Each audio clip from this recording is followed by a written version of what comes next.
Tout le monde porte en soi une part d'ombre, d'insondables ténèbres dans les profondeurs de notre subconscient. Pour certains, c'est juste une petite voix qui se fait entendre de temps en temps.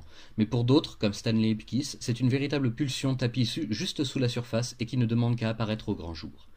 Quand Stanley achète pour sa petite amie Cathy un étrange masque vert, il ne se doute pas que ce simple geste va bientôt chambouler toute sa vie.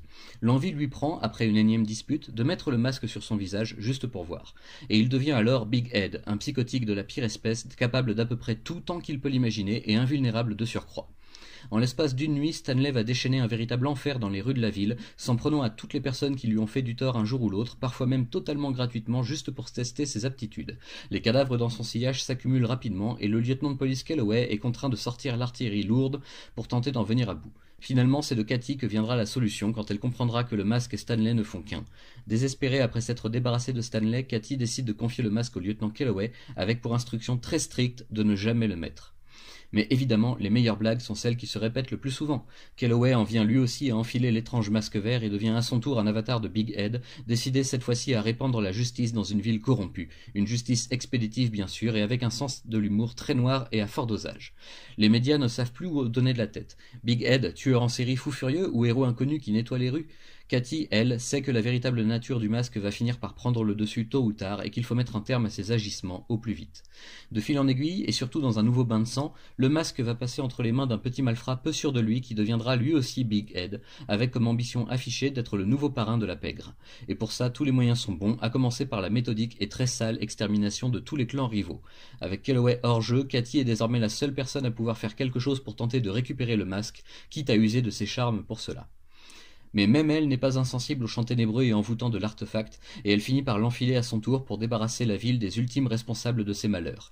Cathy pense être capable de garder le contrôle malgré la folie qui la dévore peu à peu, et elle ne devra son salut qu'à l'intervention de la dernière chance d'un allié de confiance, ou peut-être un nouveau coup tordu du masque pour chercher un nouveau propriétaire. La fête ne fait que commencer. Dans ce très bel album de chez Delirium, nous avons droit aux deux premières grandes histoires parues sur cet étrange masque qui dévoile la personnalité enfouie de son détenteur et le pousse à des actes absolument horribles pour assouvir ses moindres désirs secrets. The Mask et Le Retour du Masque sont deux récits complémentaires qui se suivent de très près, mettant en scène les mêmes personnages principaux gravitant autour de l'objet maudit, chacun avec ses propres raisons.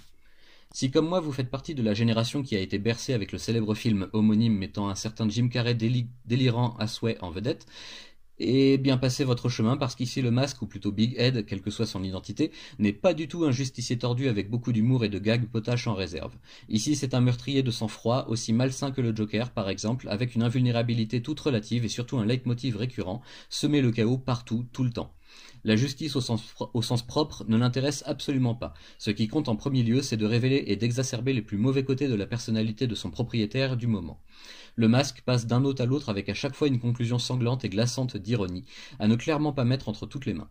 Le Stanley Ipkiss que l'on voit ici en premier n'est qu'un raté qui passe trop de temps à se soucier de ses vieux démons, rien à voir avec l'adorable amateur de cartoon du film des années 90. Le côté justicier extrême vient plutôt de Calloway pour le coup, ainsi que ce sens du spectacle tout particulier, et ainsi de suite pour chaque détenteur du masque. Chacun laisse sa marque, son empreinte, et le Stanley du film de notre enfance n'est qu'un amalgame des meilleures parties de ces tristes avatars de papier. Je comprends totalement pourquoi le film a été à ce point édulcoré en lisant enfin l'œuvre d'origine, qui est vraiment prenante et qui se lit d'un bout à l'autre sans pause ni détour. Mais cette violence à la fois graphique et morale que l'on doit aux auteurs John Arcudi et Doug Mahnke sur une idée de base de Mike Richardson a vraiment de quoi mettre mal à l'aise par moments si on n'est pas enclin à ce genre d'humour très très noir et très très froid. The Mask est une œuvre décomplexée comme il en a existé plusieurs dans les années 80 et surtout 90, terreau fertile pour des auteurs hors limite. Mais peu d'histoires vont aussi loin dans le lâcher-prise et la violence gratuite, même si quelques lignes rouges ne sont jamais franchies afin de conserver un minimum de décence dans toute cette folie. Au final, qui des auteurs ou des lecteurs sont les plus séduits et possédés par le masque? À vous de trancher. Attention, pour être bien clair là-dessus, c'est une lecture que j'attendais vraiment avec impatience et que j'ai dévorée avec plaisir, mais qui m'a beaucoup surpris et désarçonné par moments, donc je vous conseille de ne pas vous faire de fausses idées avant de vous lancer dans ce pavé de très bonne qualité par ailleurs. Peut-être le reste des aventures du masque maudit sera publié un jour, je l'espère en tout cas, et chez Delirium si possible. Pour finir, je vous conseille une petite série crossover du dessin animé avec l'univers DC, dans laquelle le Joker s'empare du masque et fait régner la terreur à Gotham. Imaginez un peu ce que peut donner un objet révélant les plus mauvais côtés de votre personnalité chez un dingue qui ne vit déjà que pour semer le désordre partout.